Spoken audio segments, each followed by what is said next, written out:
Pilar Baselga. Yo le decía, digo, ¿cómo te presento? Dice, como quieras, digo, tú lo has querido. Bueno, os diré primero el currículum oficial, la agenda oficial, luego viene la oculta. Es doctorada en Historia del Arte Contemporáneo por la Universidad Complutense de Madrid, licenciada en Historia del Arte y Arqueología por la Sorbona, nada menos, con un máster en Arte Moderno y Contemporáneo, también de allí. Diploma de Estudios Avanzados por la Complutense de Madrid, colabora en el Centro Pompidou, en el gabinete del presidente Jean Maheu, profesora de Historia del Traje en el Instituto Europeo de Diseño de Madrid, también de Historia del Arte en la Escuela Diplomática de Madrid, en el Museo Thyssen, en el Museo del Prado, colabora con el Instituto de Empresa en distintos cursos y seminarios de liderazgo, especializada en la divulgación del arte contemporáneo. Ha investigado diferentes métodos pedagógicos que favorecen el aprendizaje real y la integración plena de los conocimientos y los aplica combinando el visual thinking del Museo de MoMA, vale, con el profesor Antonio Galindo. Y ahora mismo está investigando, es así, para tu tesis doctoral, el mito de Nuremberg, pervivencia de las dictaduras en el siglo XXI. Este es el oficial. El extraoficial, yo no la conozco mucho, pero es que a mí me gustaría, le estaba diciendo a ella, me gustaría contaros muchas cosas de cómo se ha fraguado este congreso, el making of, vamos a decir así, ¿no? Entonces yo ya, cuando la vi por mi Facebook, vi una ponencia suya, digo, esta muchacha si quiere va a estar en el congreso. Y luego ya cuando hablé con ella digo, es una enfant terrible, es una niña traviesa.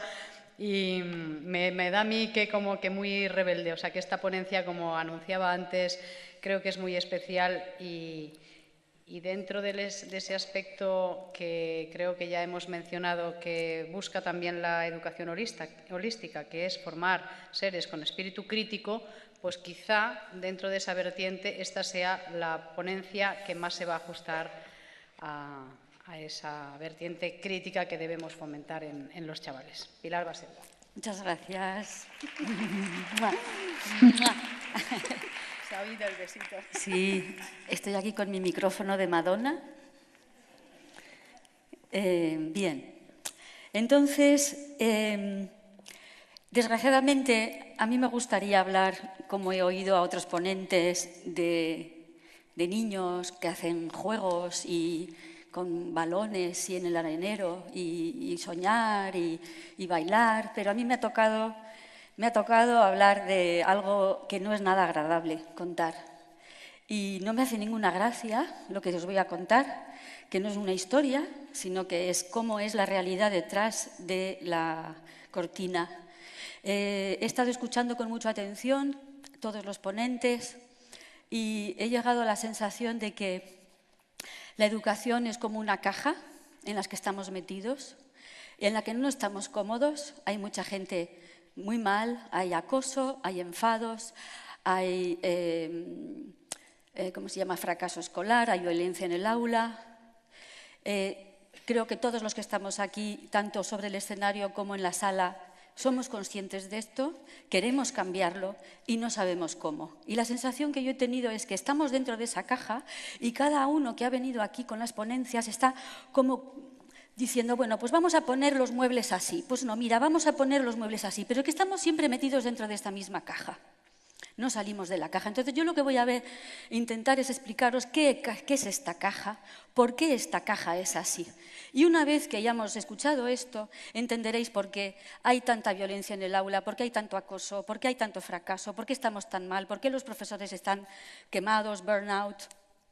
Lo vamos a entender muy bien. Y hay otra cosa, yo estoy investigando algo que no tiene directamente algo que ver con esto, pero finalmente ha llegado a esto, es decir, que vivimos, yo creo que ya todo el mundo se ha dado cuenta, en una falsa democracia, y vivimos en el mito de que la educación estatal, obligatoria, gratuita, como la querramos llamar, esa serie de cosas que tenemos que aprender que nos vienen dadas de arriba y no sabemos muy bien quién ha decidido las leyes de educación, quién ha escrito los currículums, quién ha redactado los libros de texto. y nos encontramos con unos libros que dicen unas cosas absurdas. Luego al final usamos fotocopias, yo supongo que aquí no os pasará, que los libros de texto al final no os son útiles porque no correspondan a lo que vosotros pensáis, a lo que vosotros sentís. Pues os voy a explicar cómo funciona todo esto. Durante estas charlas he escuchado las siguientes frases. Hay que humanizar la educación, hay que educar con el corazón, hay que educar en la creatividad, la educación idiotiza. Pero también he escuchado otras frases que me han llenado de asombro, como hay que estudiar cosas inútiles, es inevitable, la escuela es un trance necesario, estudia lo que te dicen, diplómate y luego cámbialo. No estoy de acuerdo para nada con todas estas otras frases. Y también he sentido una contradicción muy grande entre casi todos los ponentes han dicho, por un lado, tenemos que recuperar nuestro niño interior, el niño que tenemos dentro es puro, inocente, perfecto, y eso es lo que tenemos que buscar, pero al mismo tiempo dicen que tenemos que evolucionar. Entonces yo digo, a ver, ¿cómo es esto? ¿Estamos evolucionando o hay que recuperar el niño? Es que son cosas completamente diferentes. Entonces, si conocéis a Máximo Sandin y conocéis su estudio sobre el concepto del evolucionismo de Darwin, que es en realidad una gran mentira, no venimos de ninguna ameba, no venimos de ningún mono y el origen del hombre es completamente desconocido. Por lo visto, se crea en el Cámbrico, hace 500 millones de años, aparecen la mayor parte de las especies conocidas hoy en el planeta Tierra. Pero es un gran misterio y desde luego yo no me siento venir del mono. Yo no soy un mono perfeccionado. Yo tengo algo espiritual muy fuerte y yo siento que soy un ser espiritual que está viviendo una experiencia humana. Es así como yo me siento, no me siento venir de un mono. Y yo no estoy en evolución. Yo lo que quiero es quitarme de encima todos los implantes, todas las mochilas, todas las creencias, todas estas cosas que me llevan diciendo y quedarme con mi verdadero ser. Yo a eso no lo llamo evolución. Lo llamo recuperar mi verdad, encontrar mi verdadero ser. Pero eso yo no lo llamo evolución, por eso me molesta mucho escuchar que se me propone una mejora a través de una evolución. Lo veo muy sospechoso. Bien, entonces, lo he puesto entre paréntesis, entre puntos de interrogación, pero ahí está. Bien, lo propio de las dictaduras, puesto que este descubrimiento mío viene del estudio de las dictaduras, las dictaduras se construyen, se sostienen sobre tres cuerpos. Uno que es el ejército para la defensa exterior, otro que son la policía y los servicios de inteligencia para el control interior y después la educación para el control de la mente, o sea, hiperinterior, ya directamente dentro de tu cabeza. Eso es el punto en común de todas las dictaduras, desde Hitler, pasando por Stalin, Mao y Franco. Bien, entonces fíjense que ¿dónde está la inteligencia en esta estructura? Cuando nosotros decimos servicios de inteligencia, estamos entendiendo qué son los servicios secretos. ¿Desde cuándo la inteligencia está en los servicios secretos? Yo pensaba que la inteligencia tenía que estar en la educación, ¿no? Pues bien, no está en la educación, porque ahora vamos a ver de qué se trata la educación. Entonces, para mí, la democracia sería una educación libre de la inteligencia, los policías, servicios secretos y jueces para investigar, detener y juzgar a los delincuentes y los corruptos, y luego, tercer punto, el ejército para la paz. Pero bien, vemos que realmente no estamos en esto. Entonces, la gran pregunta es, los niños, yo, me pasé 15 años confinada en un espacio para aprender ¿qué? Pues salí sin saber cambiar una rueda, sin saber cocinar, sin saber usar un taladro, sin saber hacer mermeladas, sin saber cortar leña, sin saber coser un botón. Bueno, no miento, aprendí a coser porque mi madre cosía y yo tenía mucho interés y luego las setas tampoco las sé recoger. Es decir, que nada de eso hemos aprendido. Y decir, bueno, una cosa tan importante como los movimientos de la luna, la astronomía forma parte de la educación, de la sabiduría del ser humano desde tiempos remotos, porque estamos viviendo en un conjunto, en un cosmos, no está solamente la Tierra. Entonces, fíjense que la luna cambia las mareas, será importante saber si estamos en cuarto creciente o en cuarto minguante. Pues tampoco se estudia esto. Y además estudian cosas que luego no se comprueban. No sé si habéis observado que la Luna ha cambiado de posición. ¿Os habéis dado cuenta? Desde el 2011 la Luna se ha tumbado. Digo yo que será un tema para hablar en algún noticiero, en algún programa. Pues por lo visto esto no interesa. Llevamos toda la vida con la Luna en forma de D cuando es creciente, en forma de C cuando es decreciente. ¿Os acordáis de esto, no? Bueno, pues ahora está tumbada. La imagen que tenemos ahora de la Luna es la que tenemos aquí a la derecha. Y yo todavía no he escuchado a nadie que me explique esto ni he encontrado nada. Bien. Entonces, aprendemos en el colegio a rellenar pues, el IVA, el IRPF, todo esto, ¿no? Luego tenemos que recurrir a gestorías, a gente especializada. Pues es una cosa que tenemos que hacer todos los días en cuanto montemos la primera empresa o hagamos cualquier cosa. Pues esto tampoco lo podemos aprender. ¿En 15 años no hemos tenido tiempo de hacer un papel de estos? Bueno. Pero bueno, me vais a decir, es que se estudian cosas muy importantes en el colegio. ¿Así? ¿Proposición no de ley? A mí nunca nadie me explicó lo que era eso. ¿Quién marca el Euribor? ¿Sabéis quién marca el Euribor? La agencia Reuters. Me enteré el otro día. ¿En serio? Metéis Euribor en Wikipedia, tarará, farragoso, y al final dice, y al final el Euribor va a ser, pero ¿de quién es la agencia Reuters? De Rockefeller, Rothschild y todos estos. Bueno, entonces ya sabemos que son ellos los que fijan el Euribor, puesto que manejan el mundo.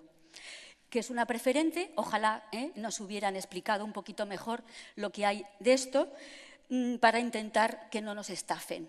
El señor de la ventanilla del banco en el cual hemos confiado todos nuestros ahorros, después nos va a meter doblada a nosotros o a nuestros padres que son indefensos.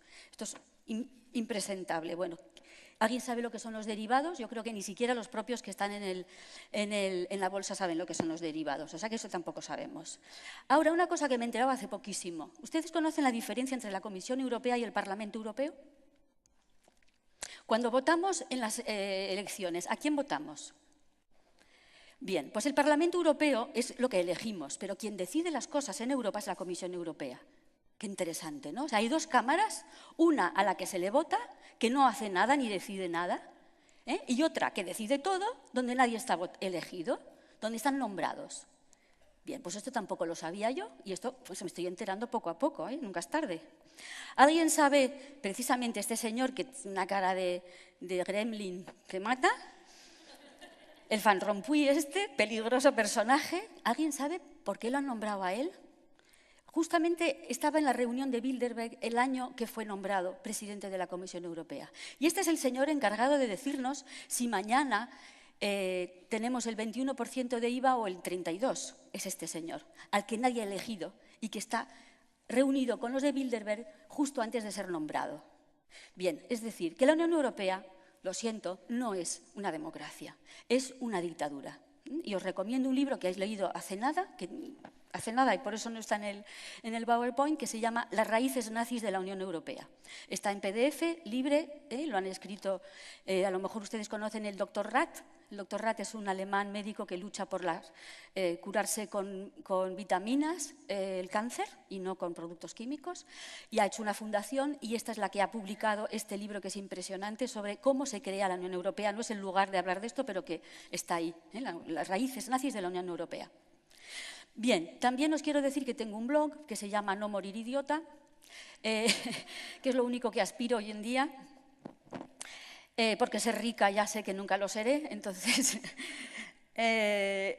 lo digo porque si metéis, por ejemplo, No Morir Idiota, las raíces nazis de la Unión Europea, os saldrá la reseña que he hecho del libro y ya os dará pues, todas las pistas, las páginas, los links y todo esto. Bueno, a la derecha tenemos la Reserva Federal. Nadie sabe lo que es la Reserva Federal, pues yo solo voy a contar. La Reserva Federal es un banco privado, ni es reserva ni es federal. Son 5 bancos que se unieron en el año 1911 y se han adueñado de la economía americana. Bien, todo esto no se estudia en la escuela porque sería demasiado grave que supiéramos estas cosas, porque otro gallo cantaría. Y entonces me vais a decir, no, pero es que hemos estudiado muchas cosas. Ah, sí, hemos estudiado muchas cosas. Por ejemplo, ¿aquí alguien se acuerda qué pasó después de la Revolución Francesa? Antes de Napoleón, entre Napoleón y la Revolución Francesa, hay 10 años de guerra civil. Una guerra civil que sirvió para eliminar las cabezas pensantes, todos los Dantones, Robespierres y todos estos líderes populares fueron eliminados. ¿Y quién viene? Napoleón, porque tenemos un ciclo en la historia que tampoco nos han enseñado, que es revolución, guerra civil, dictadura, falsa democracia. Y luego empezamos otra vez. Revolución, guerra civil, dictadura, falsa democracia. Y así está estructurado. Lo podéis, si estudiáis la historia desde este punto de vista, lo veréis desde la Revolución Francesa se repite este modelo. Por ejemplo, Revolución Rusa, guerra civil rusa, dictadura stalinista y ahora con Putin tenemos falsa democracia. Bien. Bueno, ¿qué estamos estudiando en el colegio? ¿Qué estamos estudiando? Aquí hay mucha preocupación, muchas propuestas por ser asertivos, por saber expresar nuestras emociones, pero esto no se estudia normalmente en un colegio. Todos los que estáis aquí, en el fondo, somos aquí todos unos revolucionarios. Por eso estos congresos no los organizan las consellerías. Bien. Aunque se quieran meter aquí, pero no les vamos a dejar. Entonces, ¿verdad que no les vamos a dejar? Entonces, ¿qué han aprendido realmente? 15 años confinados en un espacio. Han aprendido esto, es decir, a estar quietos durante 8 horas para después estar quietos en una fábrica. Los mejores van a las oficinas y los menos estudiosos van a las fábricas. Y esto es el propósito de la educación. Es un poco duro decirlo, ya lo sé, porque nos han contado otra película, pero la realidad es esta, que tenemos que socializarnos. Y socializarnos significa aguantar filas, aguantar atascos, comprar en supermercados comida basura. Eso es lo que aprendemos. Entonces, esto es lo que hemos aprendido, a estar 8 horas confinados, a obedecer horarios absurdos y normativas coercitivas, memorizar cosas que no entiendo ni comparto, buscar complacer al profesor para que me ponga buenas notas, aunque sea abandonando mis ideas propias, renunciar a mi unicidad, buscar parecerme al grupo. Ser raro en el colegio es lo peor que te puede pasar y empiezan a acosarte, ¿no? Entonces, a todas estas cosas de obediencia, sumisión, miedo al rechazo, dependencia, uniformización, todo esto se llama socialización, porque cuando nos metemos en la ingeniería social, porque la educación es ingeniería social, cuando nos metamos en la ingeniería social nos encontramos con los permanentes eufemismos, es decir, bonitas palabras para decir cosas terribles. Entonces, todo esto es destruir el libre albedrío, pero eso lo llaman socialización, no lo llaman destrucción del ser humano, que es lo que es. También los niños, por su cuenta, aprenden muchas cosas porque son muy listos, lo hemos visto todos. Y curiosamente, sin que nadie les diga nada, saben utilizar todos los cacharros. Nada más, se inventa una cosa y ya lo saben utilizar. Y yo estoy ahí que no me entero y ellos ya han ido y vuelto y ya lo saben hacer. Entonces, tienen una gran... Entonces, cada vez que nosotros permitimos copy-paste en el cole para un trabajo, estamos apoyando el fraude, el robo, la corrupción. El copy-paste es corrupción en vena. Entregar juegos a los niños, dejarles ver la tele directamente es colaborar a su destrucción y jugar con la PlayStation. Sabéis que el Pokémon es un juego que ha sido diseñado por ingenieros de ingeniería social. Está muy estudiado. No es mi especialidad, pero se podría hacer un curso sobre el peligro del Pokémon. Y el consumismo también es una cosa que está muy favorecido por los medios, por el cine y por las televisiones y demás. Y luego también los niños, sin que nadie les dé clases, saben piratear música, bajarse las cosas. Es decir que... Bien, entonces, el fracaso escolar, ¿es una mala suerte? Vamos a ver. Entonces... me he puesto a estudiar y a leer, fíjense. Yo no sé si ustedes conocen este libro. ¿Alguien ha oído hablar de los protocolos de los sabios de Sion? ¿Nadie? Vale. Pues los protocolos de los sabios de Sion, si os metéis en Internet, por supuesto Wikipedia, que forma parte del control, no va a permitir que la gente lo lea como algo auténtico. Entonces, lo primero que te dicen es que son falsos. Pero resulta que este libro tiene un ejemplar en la biblioteca del British Museum con sello de entrada de 1906. Es decir, que no sabemos quién los escribió, pero sí sabemos que en 1905 se publicaron. Entonces, esto está escrito. Entonces, yo no sé quién lo ha escrito. No sé si son sionistas o antisionistas, pero ahí está escrito. y lo que te quedas de plástico, porque te están describiendo lo que está pasando ahora. Entonces, ¿sabéis lo que los gentiles es el término que utilizan los judíos para nombrar a los que no son judíos? Bien, entonces así pues, para que los espíritus gentiles no tengan tiempo para pensar y reflexionar, es necesario distraerlos por medio de la industria y del comercio, es decir, trabajar y consumir. Pero resulta que en 1979 hay otro documento apasionante que se llama Silent Weapons for Quiet Wars, que quiere decir armas silenciosas como para guerras tranquilas, algo así sería. Dicen, reescribiendo la historia y la ley y sometiendo a la población a distracciones de forma a provocar el desplazamiento de sus necesidades personales hacia prioridades externas altamente fabricadas, artificiales, esto previene su interés y su posible descubrimiento de las armas silenciosas y de la tecnología del automatismo social. Esto está escrito en el año 79, en un documento que se entrega a los participantes de la reunión Bilderberg en el año 79. Al principio de ese documento, que se puede encontrar en Internet libremente, el que lo publicó lo asesinó la policía, se llamaba Bill Cooper y era exmilitar, debía tener alguien que le filtró el documento. Total que lo que dicen al principio de este documento, que a mí me dejó de plástico, las 30 páginas más impresionantes que he leído en mi vida, estamos celebrando el 25 aniversario de la Tercera Guerra Mundial. Y digo, ¿cómo es esto? A ver, 1979, el 25 aniversario de la Tercera Guerra Mundial se empezó entonces en 1954. 1954 es la primera reunión Bilderberg que tiene lugar en el Hotel Bilderberg en Holanda. Y la había organizado el marido de la reina de Holanda, el príncipe Bernardo. El príncipe Bernardo había sido SA y había trabajado en IG Farben. ¿IG Farben qué era? La fábrica que fabricó el gas sarín y el ciclón B de los campos de concentración y que después se llamará Bayer. Bien. Entonces, ¿cómo conseguimos esto? Esto es obtenido descomprometiendo sus mentes y espíritus, saboteando sus actividades mentales, proveyendo programas educativos de baja calidad en matemáticas, lógica, diseño de sistemas, economía y desmotivando su creatividad. Bien, cuando hace unas horas, gente decía, es que tenemos que educar en la creatividad. Y claro, yo profesora digo, ¿pero cómo voy a educar en la creatividad si es que todo el sistema es anticreativo? Yo sola, profesora, no me puedo enfrentar a un sistema anticreativo. Pues aquí lo tenéis, está implementado, está diseñado, no es una fatalidad, no es que los profesores sean malos, no es que la educación española no tiene medios, es que está diseñado así. Otra cosa, comprometiendo sus emociones, aumentando su egocentrismo y su gusto por las actividades emocionales y físicas. Multiplicando sus confrontaciones y ataques emocionales. Leed esto es impresionante. Violación mental y emocional por medio de un estancamiento constante en la violencia, la guerra, el sexo, en los medios de comunicación social y en particular la televisión y los periódicos.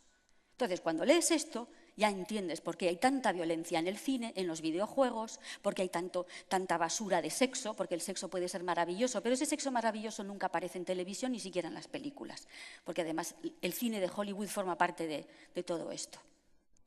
Dándoles en exceso lo que ellos desean, junk food para el espíritu, y privándole de lo que realmente necesitan. Entonces, me vais a decir, eres paranoica, Pilar, esto no puede ser. Entonces vamos a seguir buscando textos. En 1901, un señor que se llama Edward Ross escribe un libro que se llama Social Control y dice, hay planes en marcha para reemplazar la comunidad, la familia y la iglesia con propaganda, educación y medios de comunicación de masas. Las personas son solo pequeños terrones maleables de pasta humana. Sigo. El objetivo principal de nuestro gobierno consiste en debilitar el espíritu crítico del pueblo, hacerle perder la costumbre de pensar, pues la reflexión da origen, muchas veces, a la resistencia. Entonces, si tenéis la sensación de que no podéis hacer pensar a vuestros alumnos, pues es normal, es que está diseñado así. Necesitamos dirigir la educación de las sociedades cristianas de tal forma que sus manos caigan abatidas en un gesto de desesperada impotencia ante cualquier negocio que exija iniciativa. Por eso, cuando nos bombardean con toda esta corrupción y todas estas cosas que pasan en España y tenemos todo esto y nos quedamos así, ¿y ahora qué hacemos? Pues está tan bien diseñado, no es ninguna casualidad. Estamos abatidos y no encontramos manera de encontrar iniciativa. En nuestros sueños la gente se rinde con perfecta docilidad a nuestras manos moldeadoras. Esta frase la dice en la primera Junta General de Educación de Rockefeller. Porque los Rockefeller, en cuanto hablamos de ingeniería social, control, aparecen enseguida. Son grandes, lo que ellos se llaman filántropos, de nuevo un eufemismo. Pondrán todos los medios para controlar la salud, la mente, en fin. Bien.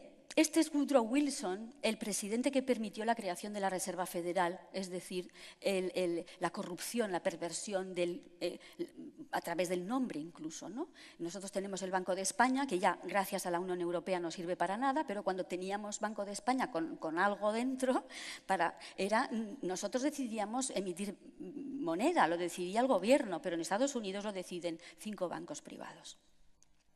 Pues miren lo que dice, queremos que una clase tenga educación liberal y queremos otra clase, una clase necesariamente muchísimo mayor que renuncie al privilegio de una educación liberal y se adapte para ejecutar tareas manuales específicamente difíciles. Pero en 1917 ya van a saco, estos que quieren controlar la educación y hay mucha gente que se está dando cuenta. Una serie de senadores dicen, se están moviendo con precisión militar por todo el frente para lograr el control de la educación de los niños del país. Esto es un senador, Chamberlain. Con precisión militar por todo el frente para lograr el control de la educación. ¿Es una guerra? Es una guerra. Es una guerra psicológica. Las escuelas han sido agarradas, igual que un pulpo agarra su presa, por un gobierno invisible. Esto lo dijo el alcalde de Nueva York. Gobierno invisible. Ahora en 1928, otro texto. Estamos gobernados, nuestras mentes son moldeadas, nuestro gusto formado ampliamente por hombres de los que jamás hemos oído hablar.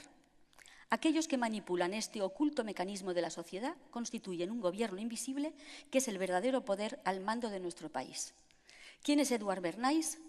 Es el sobrino de Sigmund Freud y fue el creador de las relaciones públicas. Y habla de oculto mecanismo y gobierno invisible. Yo el año pasado di 2 conferencias a alumnos de quinto de periodismo y de quinto de relaciones públicas. No habían oído hablar nunca de Edward Bernays. Ni siquiera los que estaban estudiando relaciones públicas no sabían que el creador de las relaciones públicas era este señor. ¿Y por qué no se le dice a los alumnos que estudian 5 años que Edward Bernays es el creador de las relaciones públicas? Porque este señor se puso al servicio de la CIA y se puso al servicio de las mayores corporaciones, por ejemplo, del tabaco. Él se inventó una campaña para que las mujeres fumaran, porque las mujeres no fumaban, era cosa de hombres. Entonces él se inventó toda una campaña para que el cigarrillo se convirtiera en la antorcha de la libertad y así ganar el 50% del público que no fumaba por cuestiones tradicionales. También se inventó, por ejemplo, el desayuno de huevos fritos con bacon. Todos sabemos que es excelente, ¿verdad?, para la salud. Bueno, pues él consiguió que la gente se lo creyera. Vistió a unos señores con bata blanca, falsificó unos resultados de análisis médicos y dijo que era lo mejor que podían desayunar. ¿Por qué este empeño en vendernos huevos fritos con bacon para desayunar? Porque la industria cárnica tiene un excedente de cerdo y entonces había que vender el bacon sí o sí. Entonces, bueno, y los americanos y los ingleses están convencidos de que es un desayuno estupendo y además tradicional. Bien. Está en marcha un programa exhaustivo para permitir el control del comportamiento humano, otro de la Fundación Rockefeller. Skinner, los que habéis estudiado psicología habréis oído hablar de él, el creador, el gran líder del conductismo, dice, podemos conseguir un control bajo el cual los controlados, no obstante, se sienten libres, aunque estén siguiendo un código mucho más escrupulosamente que el que nunca existió bajo el viejo sistema.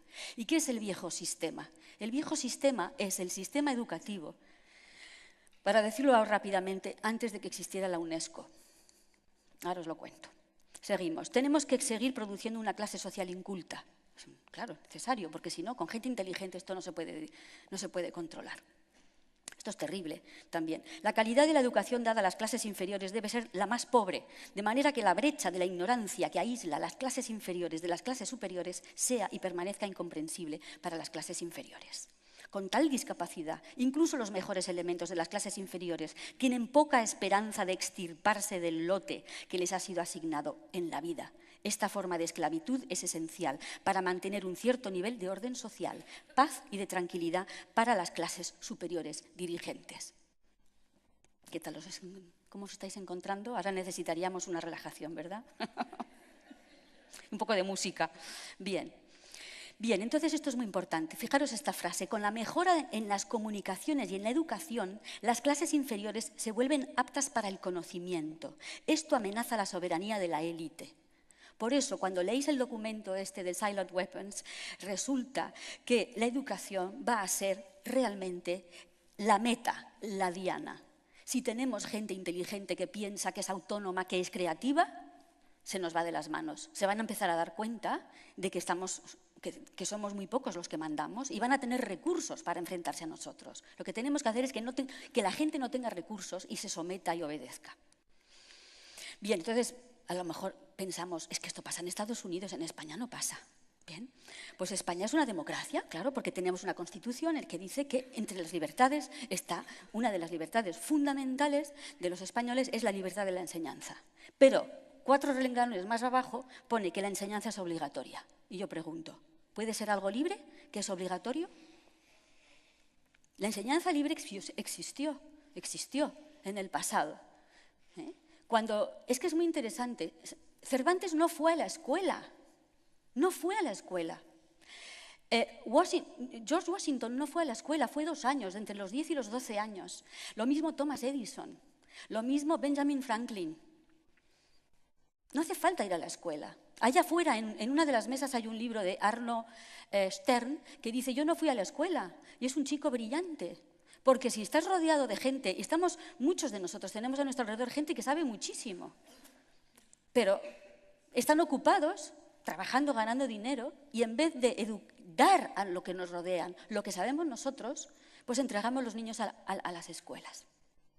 Bien, entonces, aquí os pongo algunos de los libros más impresionantes que he leído sobre este tema.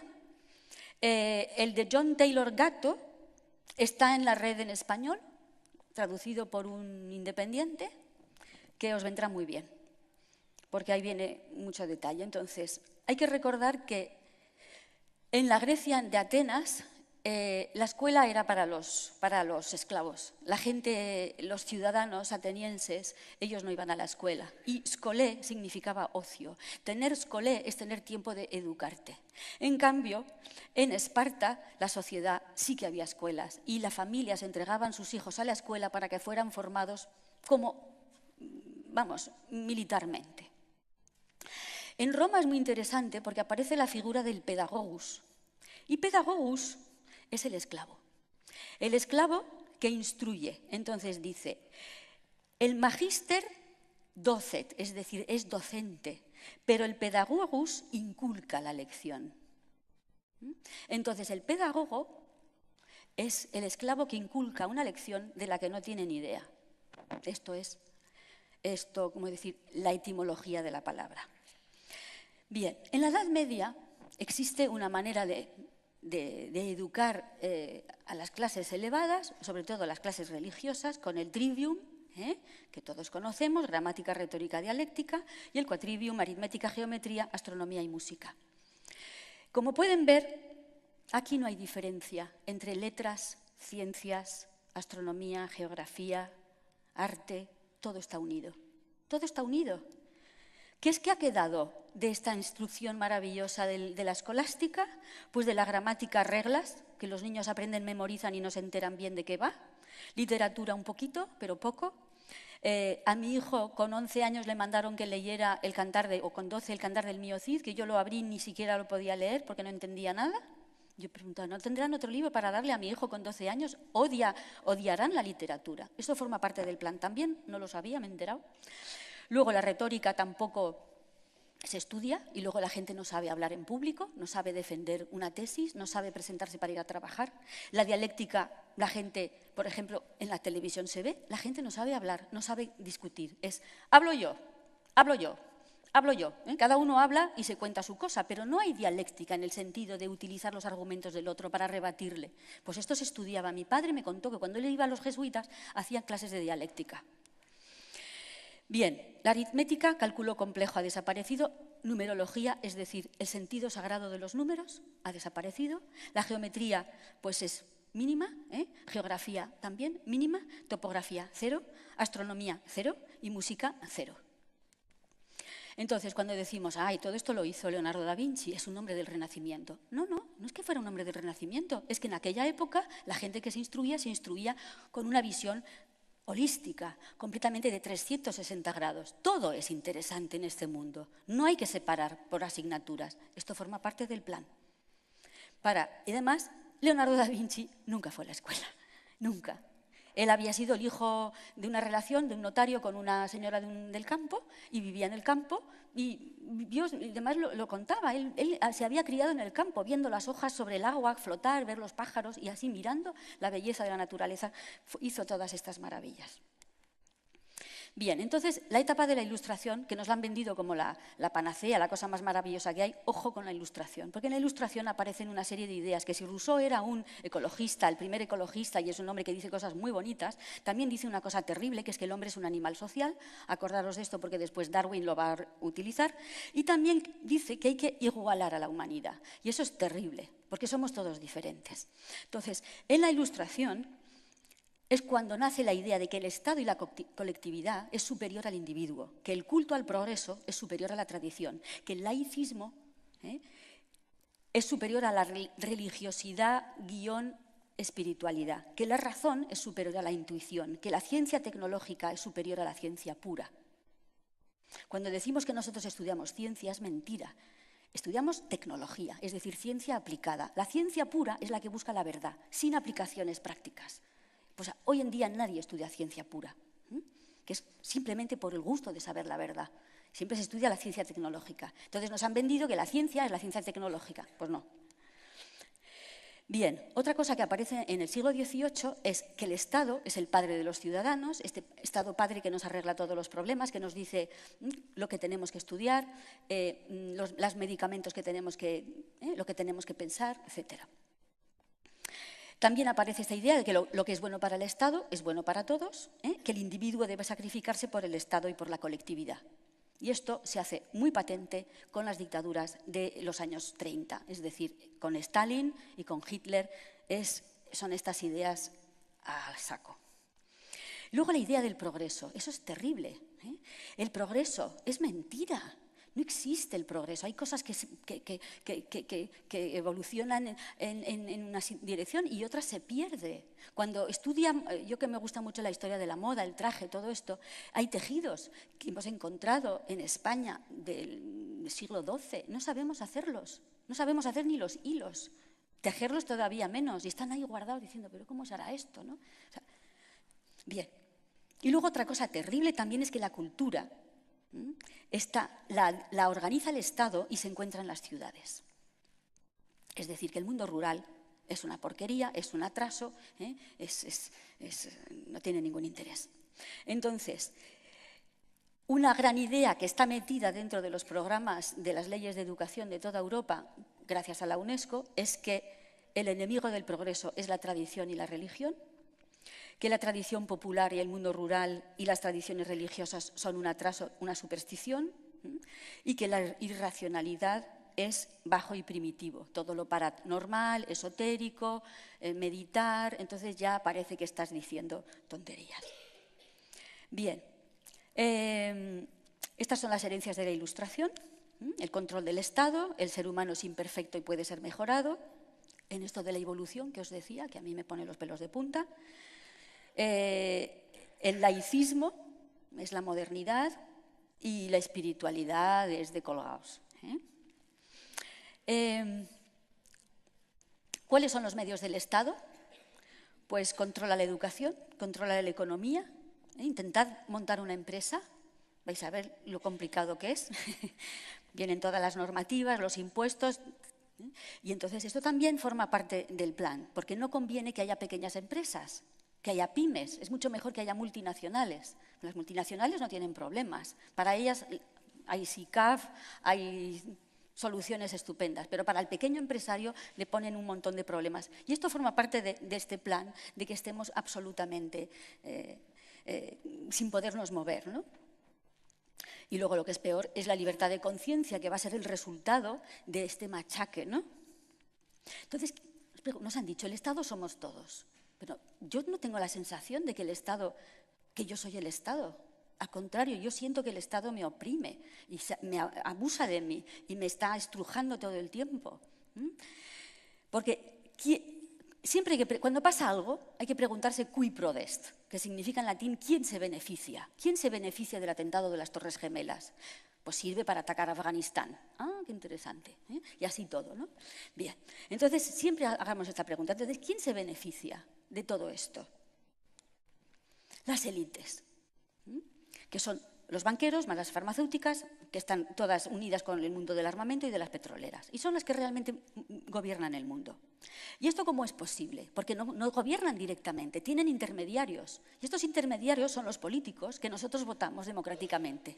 Y lo bueno de la crisis, que yo estoy encantada con esta crisis y todos los sobres de Bárcenas y los casos y los urdangarines y todas estas cosas, es que por fin están cayendo las máscaras y nos estamos dando cuenta realmente de cómo funciona esto, de que esto de democracia no tiene nada. Nosotros les votamos porque creemos sus mentiras y luego ellos, con esto de que tienen mayoría absoluta, hacen lo que les dicen sus amos, que están por encima de ellos.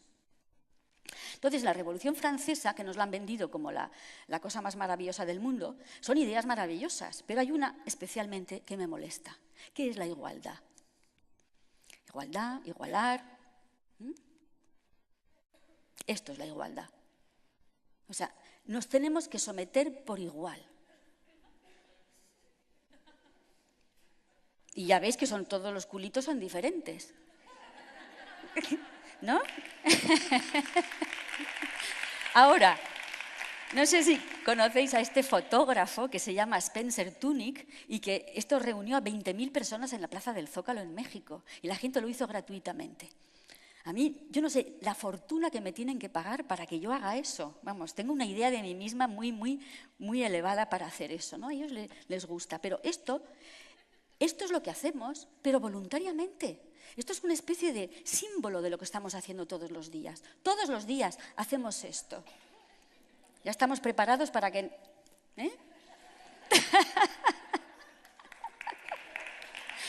No, nos tenemos que levantar ya. Ya es hora de cambiar de postura. Ya me están doliendo los riñones, ¿no? Bueno, entonces Napoleón es terrible porque ya sabemos de dónde viene.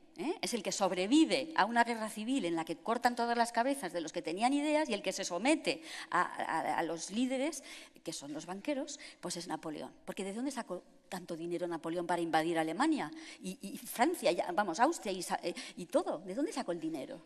Después de 10 años de guerra civil en Francia, ¿tú crees que él tenía dinero para hacer una guerra mundial? ¿De dónde sacó ese dinero? Eso nunca nos lo cuentan en los libros. Yo todavía no lo he descubierto, pero me temo que ahí hay muchos banqueros financiando la guerra que había. Bien, entonces, ¿qué es lo que dice Napoleón?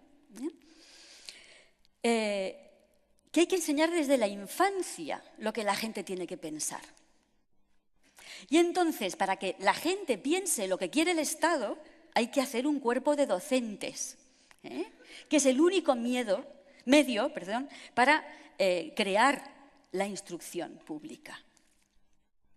No habrá un Estado político firme si no hay un cuerpo docente con principios fijos. Bien, caramba. Entonces,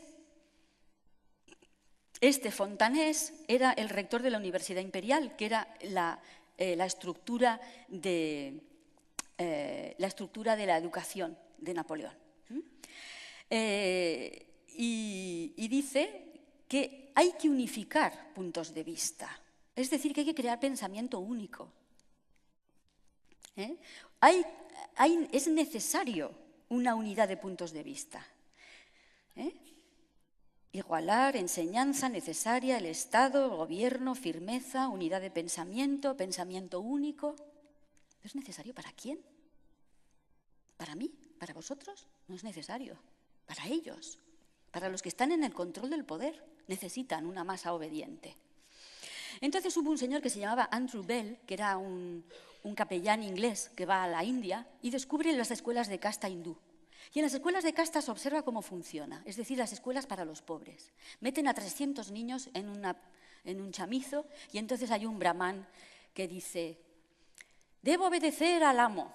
Y entonces todos los niños, debo obedecer al amo. Y si no contestabas bien, entonces los más mayores de los alumnos les pegaban con una vara, el famoso pedagogus, para que todo el mundo dijera lo que dice el profesor. Entonces esto a los ingleses les va a encantar e introducen este tipo de enseñanza en la educación inglesa. Otra cosa muy interesante es la guerra. Ya hemos hablado de Napoleón, ahora vamos a hablar de los enemigos de Napoleón, que eran los alemanes, ¿eh? Como siempre, estuvieron en guerra francos y germanos, como 2000 años en guerra, ahora son amigos. Bien, entonces el sistema prusiano, Jena es una victoria de Napoleón y Waterloo es el gran desastre. ¿Qué pasa entre Jena y Waterloo? Pues que van a montar las escuelas prusianas. Entonces, el que crea el pensamiento de que hay que formar a los alumnos se llama Fichte, y el que escribe la frase, el trabajo hace libre, que es lo que había en la puerta de los campos de concentración. Arbeit macht frei. Trabajo hace libre. Fíjate, otro eufemismo. Bien, entonces, ¿qué es lo que hacen los alemanes? Organizan 3 niveles. El 0,5% es la élite. Tiene una educación como el trivium y el quadrivium. 360 grados, perfecto. El 5%, zonas intermedias, mandos intermedios, profesores, militares, policías, médicos, arquitectos, todos esos que tienen que trabajar y saber un poco, pero no mucho. Y luego el 90% de las que llamaban Volksschule, era Akademienschule, Realschule y Volksschule. Y el Volksschule era las escuelas del pueblo, donde les impiden la lectura fluida porque se dan cuenta de que cuanto más tarde aprendes a leer, peor lees. Entonces, antes estaban hablando de esto en el sistema Waldorf.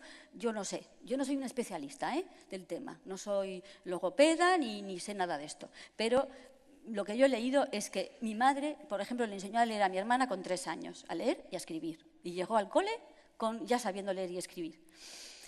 Bien, y eso a mi alrededor hay mucha gente así, las abuelas que enseñaban, o las madres que enseñaban a leer muy prontito a los niños.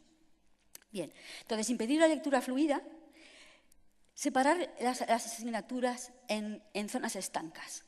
¿Por qué tenemos que estudiar las asignaturas separadas? Si en el mundo no es un todo está relacionado.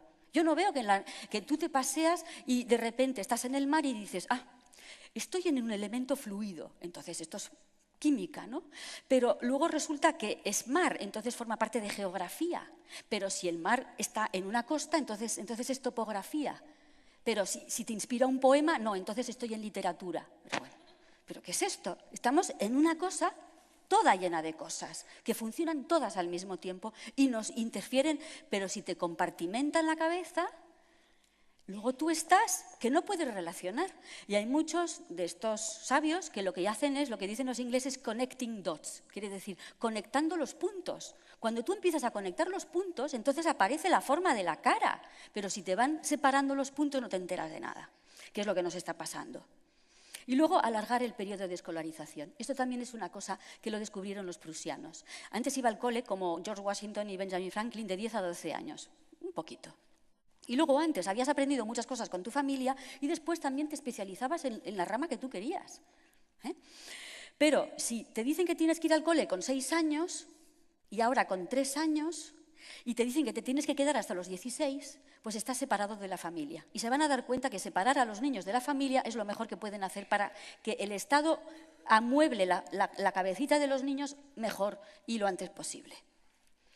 Por eso se están dando cada vez más casos de homeschooling, es decir, el colegio en casa. Bien, hay que mantener a la población distraída y en la confusión. Yo cuando veo, cuando viene en tren, aquí, viene en el tren y delante de mí una madre le da un jueguito. Y yo decía, pero está precioso el campo. Se subieron en Cuenca y se bajaron en Albacete, estuvieron 25 minutos. ¿Por qué no miran el paisaje? Porque es lo que yo hacía cuando viajaba con mis padres. Una palabra que empieza por C. ¿Vosotros no habíais hecho eso cuando viajáis? Claro, pues no, ahora ya no, ahora está con la maquinita. Y le sacaban la maquinita para que el niño no quería jugar con eso, pero se la daba para que el niño no se aburriera. Digo, pero bueno, qué horror. Entonces, todo el tiempo están los niños ocupados en cosas. Hay que generar ignorancia, confusión, distracción, desorganización. Por ejemplo, la historia de la lectura por las imágenes, yo no lo sabía, esto es un sistema para sordomudos. Y se dieron cuenta de que era muy útil enseñar a leer a la gente que no es sordomuda como si fuera sordomuda. ¿Por qué? Porque si tú aprendes que perro es un perro, pero no deletreas, cuando te ponen pero, no sabes leer. Entonces, si sabes leer, si sabes deletrear, como has oído la palabra pero, pues ya sabes lo que quiere decir. Pero si te han enseñado la palabra en conjunto, tú luego ya no puedes deletrear. Entonces, dificulta la lectura, que es uno de los programas. Por eso, cuando a mí me dicen que los niños de ahora no leen, digo, bueno, está funcionando, lo están haciendo fenomenal. Eso es lo que quieren. Entonces, ahora nos vamos a los protocolos de los sabios de Sion y dicen, el sistema de represión del pensamiento ya está en vigor en el método llamado enseñanza por medio de la imagen, que debe transformar a los gentiles en animales dóciles que no piensen, que necesiten la representación de las imágenes para comprender.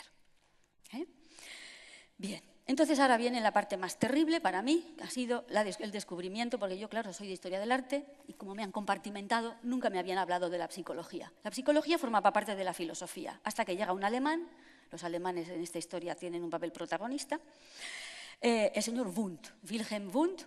Él era médico y entonces él decide que la psicología, que viene de psique, alma, no tiene que ver con el alma. Porque el alma no existe, porque no es ni medible ni cuantificable. Entonces el alma no existe. Lo que sí existe son conexiones neuronales. Y nosotros somos una especie de cosa ahí eléctrica con conexiones neuronales. Y la psicología pasa a ser una rama de la medicina. Y lo que es interesante es que, interesante observarlo, es que inmediatamente van a venir los Rockefeller y compañía a coger estas ideas y decir, esto nos va a venir de miedo, porque ahora vamos a hacer la psicología de la educación. No existía la psicología de la educación. ¿Por qué hace falta? ¿Por qué la educación tiene que ser una cosa de médicos? La educación no es del corazón. No es, entonces, ¿por qué de médicos? ¿Por qué de expertos en conexiones neuronales? Es gravísimo esto. Bien, entonces, ¿qué es lo que nos vamos otra vez a los protocolos de 1905 y encontramos? He aquí por qué es necesario que nosotros arruinemos la fe y arranquemos de los espíritus gentiles el principio mismo de la divinidad, sustituyéndolo por los cálculos y las necesidades materiales. Aquí está todo lo que está pasando ahora, lo que os decía antes, el laicismo. El laicismo que nos lo venden como la modernidad. Y dentro del laicismo lo que hay es un rechazo a la espiritualidad, y a ese ser espiritual, y a esa alma que tenemos, y a esta cosa maravillosa. ¿Os habéis preguntado por qué han suprimido el latín, el griego, la filosofía y la música de nuestra enseñanza? Porque la filosofía es que nos hace pensar por qué estamos aquí. El latín y el griego son nuestras raíces. No entendemos las palabras. Si sabemos latín y griego, entroncamos con nuestras raíces. Entonces, se trata de cortar nuestras raíces a toda costa. Bien, fijaros, la lucha encarnizada por la supremacía, los choques de la vida económica crearán, mejor dicho, han creado ya sociedades sin ideales, frías y carentes de sentimientos. Es increíble, 1905 ya lo habían planificado todo. Estamos en una sociedad fría y todo esto viene de este maldito, lo siento, Wundt, que dice que pone en marcha la historia de los electrochoques.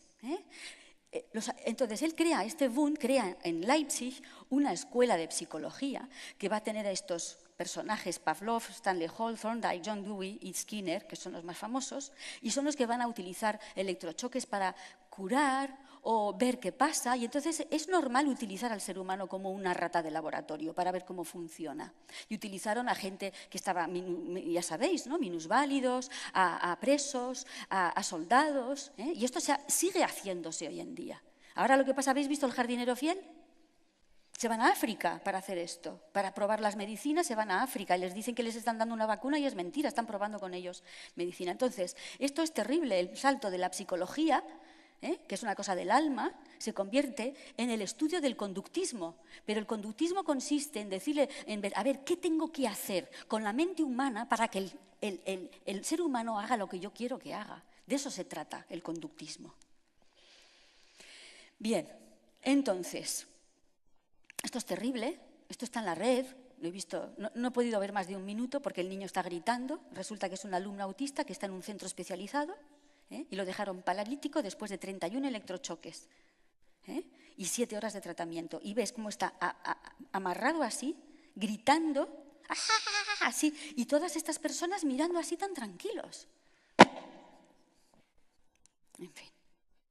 Entonces, la agenda estatal consiste, se dieron cuenta muy pronto, que la familia, que hay que apartar al niño de la familia cuanto antes, porque es la tradición, porque es las raíces, porque es el amor incondicional. Nadie te quiere como te quiere la gente de tu familia, nadie. Puedes hacer lo que te siguen queriendo.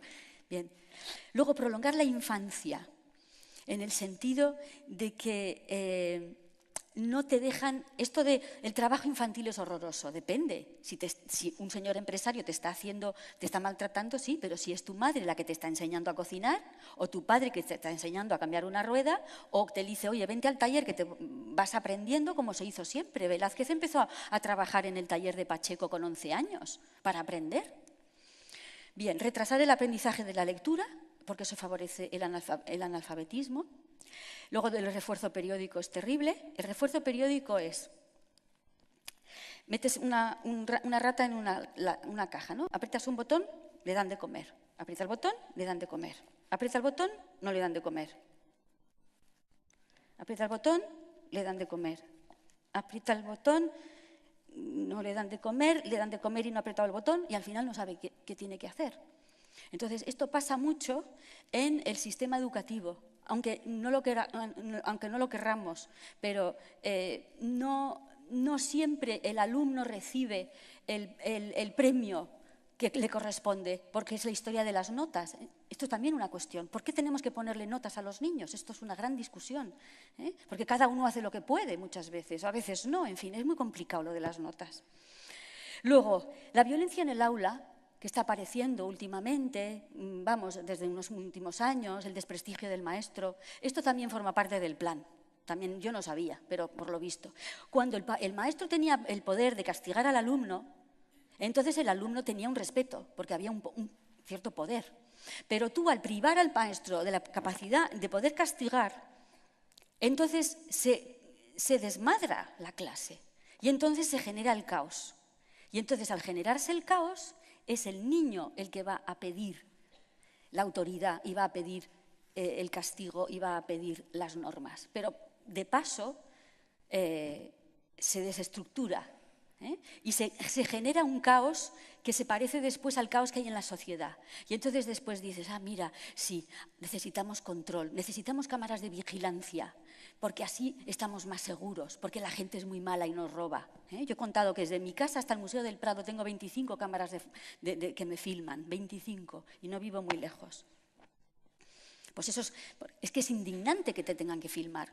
Porque somos todos presuntos terroristas, cuando sabemos dónde están los terroristas, ¿no? Y los ladrones. Bien, entonces esto es lo que se llama el sistema de problema-reacción-solución. Tú quieres aplicar una normativa, entonces generas un problema. Ese problema crea una reacción y entonces tú así puedes aplicar la solución. El 11S es uno de esos casos, por ejemplo. Vamos a atacar a Afganistán, necesitamos una excusa. Bueno, vamos a montar un ataque para después decir que son el Bin Laden, que está metido ahí en una cueva, que ¿cómo supieron que estaba ahí en aquella cueva? Todavía no lo sé, pero bien. Y esto se ha utilizado en el ataque del Maine, ¿os acordáis? Eso ya está reconocido, en fin. Bueno, la idea esta de que un profesor, un maestro que lleva toda la vida tiene que pedirle a un médico, a un experto, a un psicólogo, tiene que pedirle su opinión, porque es como, de nuevo, desprestigio de los maestros. ¿Qué pasa? Que no tenemos experiencia suficiente, nosotros como profesores tenemos que pedir la exigencia de los maestros. Bueno, la obediencia y la sumisión.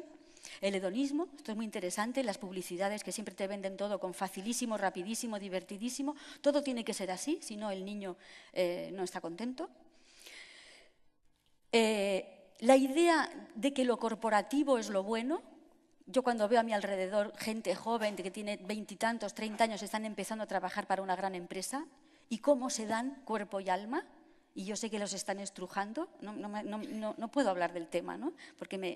Y después, cuando tenga 45 años, le darán una patada, o 40, le darán una patada y cogerán a otro. Y él ha dado todo por la empresa, ¿no? Bien, entonces, una cosa que yo no sabía. ¿Ustedes saben cuándo fue la primera ley de educación? ¿A que nunca se lo han dicho? ¿Por qué tiene que el Estado que decidir por ley lo que nosotros sabemos perfectamente que tienen que estudiar nuestros alumnos y nuestros hijos? ¿Por qué es el Estado? Pues fijaros, la historia viene de la UNESCO. La UNESCO se forma en el año 46 y en el año 69 van a crear un libro que se llama Apprendre à être, aprende a ser. Fijaros qué nombre más bonito, ¿verdad? Aprende a ser. Y este libro es el que ya puedes encontrar la mayor parte de las ideas que hemos dicho ahora. Es decir, el hombre está en evolución permanente, los valores éticos vamos a quitarlos, los valores morales los quitamos, filosofía y todo esto no sirve para nada. Ahora hay que centrarse hacia que el sistema educativo favorezca el sistema económico. Pues esto viene de la UNESCO. Y la UNESCO lo que quiere es que todos los países que son miembros de la UNESCO tengan la misma educación. Y eso es lo que se llama normalizar. Bien, pues entonces lo normalizan y hacen una ley en España en el año 70, que es la primera ley de educación, que se llama la ley de Villar-Palasí. A lo mejor os suena. Bueno, antes de esa ley, es decir, antes de 1970, ¿qué pasa? ¿Que los españoles no eran inteligentes? Mis padres se formaron en los años 30, nacieron en los años 20. Mi padre fue a una escuela de jesuitas, mi madre a una escuela pública y eran súper cultos, sabían de todo. Y no había hecho falta ni libros de texto, ni leyes educativas, ni LOGSES, ni BUPS, ni COUS, ni nada de esto. Ellos estudiaron lo que se había estudiado siempre en los colegios, porque los profesores sabían muy bien lo que enseñaban. Bien. Pues esto, que os metéis en el BOE, os leéis estas y es bastante impresionante. En el Real Decreto del 2004 dice lo siguiente, que hay que destacar la importancia de la ciencia, pero ya sabemos que la ciencia no es ciencia, que es ciencia tecnológica, ¿vale? Entonces dice, en el hogar y la vida diaria hay que recordar que hay fibras textiles, pinturas de paredes y cosméticos, en la construcción materiales aislantes y barnices. Esto está en la ley de educación. Esto es lo que dice lo que tiene que haber dentro de los libros de texto. La tecnología se ocupa de aportar los medios necesarios para satisfacer las necesidades humanas. Fijaros qué frase. ¿Cómo que las necesidades humanas se solucionan con tecnología? Se lo voy a decir yo a mi psicólogo, porque yo tengo muchos problemas que no se solucionan con la tecnología, ni vamos. Si en vez de poner la tecnología pusiéramos la religión se ocupa de aportar los medios necesarios para satisfacer las necesidades humanas. Me diríais, esto es ¿cómo se llama? Manipulación mental. Pero como decimos la tecnología, no pasa nada. Es una nueva religión la tecnología. Esto es bestial. Durante la Guerra del Golfo, los soldados de Estados Unidos y de otros países aliados pudieron tomar todas sus comidas en las trincheras, calentitas y en cualquier momento, gracias a la tecnología. ¿Esto es apología de la guerra? ¿Esto es justificar una guerra que había sido, ¿os acordáis? La Guerra del Golfo se hizo bajo una mentira, que había armas de destrucción masiva. O sea, ¿cómo se puede poner esto en un libro de texto? Bien. En el Real Decreto 2004 dice que hay que insistir sobre los avances de la ciencia, por ejemplo, que hay que hablar de los fertilizantes, de los plaguicidas, los aditivos, todo eso es estupendo, que hay que hablar de conservantes, hay que hablar de estabilizantes. Por ejemplo, el mayor adelanto ha sido el empleo de compuestos hormonales sintéticos para incrementar el peso del ganado vacuno en explotación intensiva. El libro Anaya. Y encima tienes que comprar estos libros. Es que ni regalaos los querría yo. No, encima, es que es terrible. No, ya. Ahora os voy a dar ideas. Ya termino y os voy a dar ideas porque esto es insoportable. Bueno, esto es increíble. Los coches eléctricos serán los coches del futuro. Utilizan un combustible barato y poco contaminante. El único problema es que las baterías no duran mucho. 3 frases, 3 mentiras. El primer coche más rápido fue un coche eléctrico, que ganó una carrera con coches de gasolina en el año 1898. Era un coche de un belga que se llamaba La Jamais Contente, la nunca feliz. Ganó un coche eléctrico. Después, Henry Ford y Thomas Edison hicieron un coche eléctrico, que estaban a punto de sacar. Y en 1914 les quemaron los 2 almacenes donde estaban fabricando los coches eléctricos.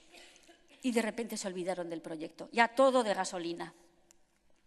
Y encima, cuando nos dicen que no hay baterías, las baterías de ferroníquel todavía funcionan, tienen 100 años y todavía funcionan estas. Es mentira lo de las baterías. Todos hemos visto esas antenas de telefonía móvil subidos arriba de una montaña. ¿Todos hemos visto eso? ¿Cómo se alimentan esas antenas de telefonía? ¿Hay alguien ahí pedaleando? ¿Ven un motor de gasolina? ¿No? Tienen de estas baterías de ferroníquel que duran 50 años, pero esas no están en el mercado, porque si no, nos liberaríamos de las eléctricas y de todos estos. En fin. Bien. La experiencia ha mostrado que el método más simple de control de la población es el mantenerlo ignorante de los principios básicos de los sistemas, por un lado, siempre llevándolo a la confusión, desorganización y distraído con temas sin importancia real, por otro lado.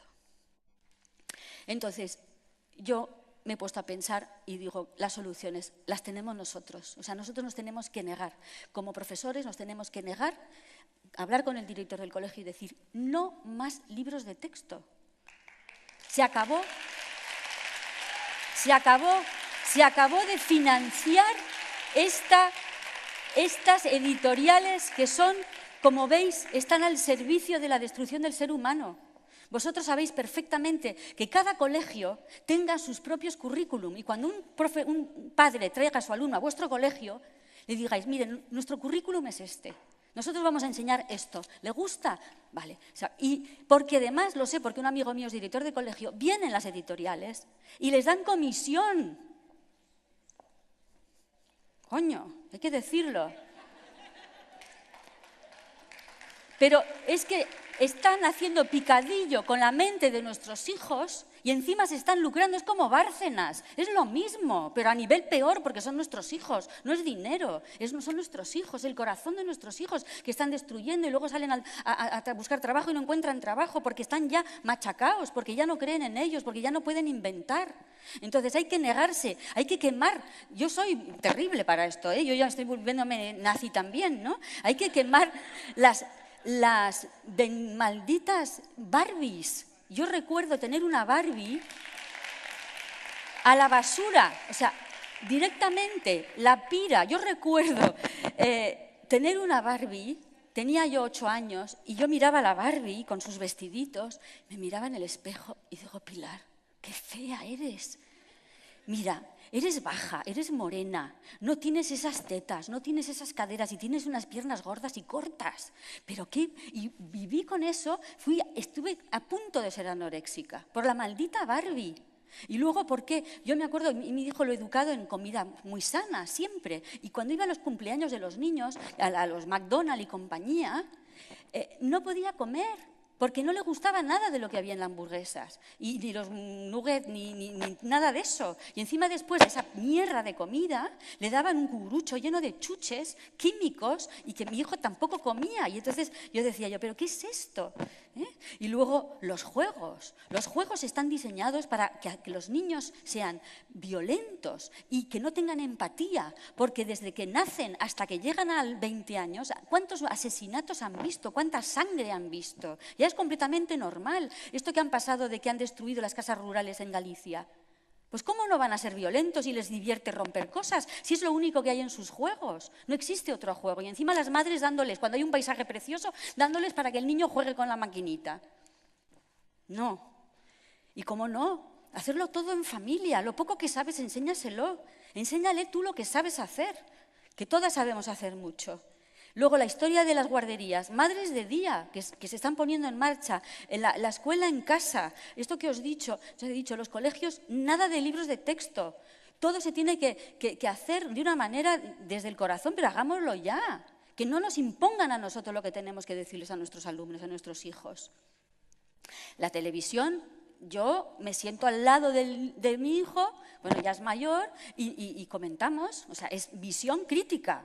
O sea, yo no enciendo la televisión para que él esté ahí. No, me pongo a su lado y digo, bueno, fíjate tú, pues esto te están diciendo esto, pues esto te están diciendo lo otro, ¿no? Claro, pero que es un...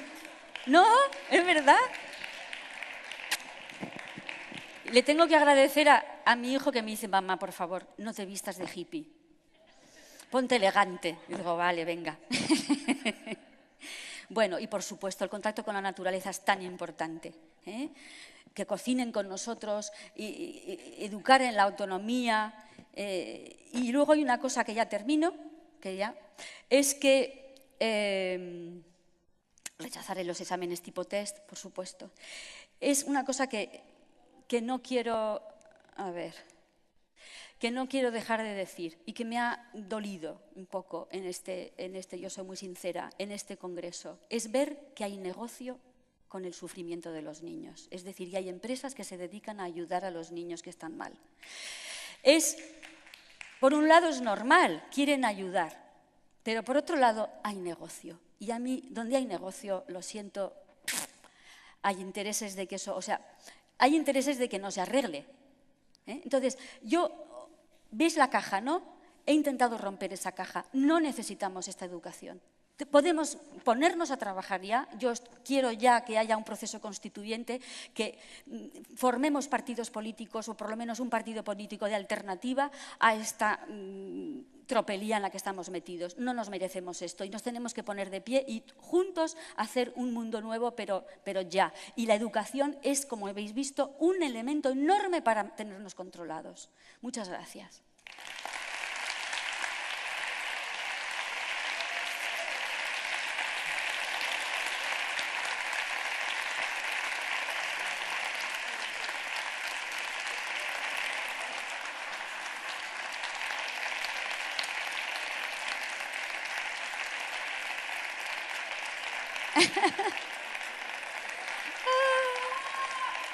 ¡Ay, guapísima!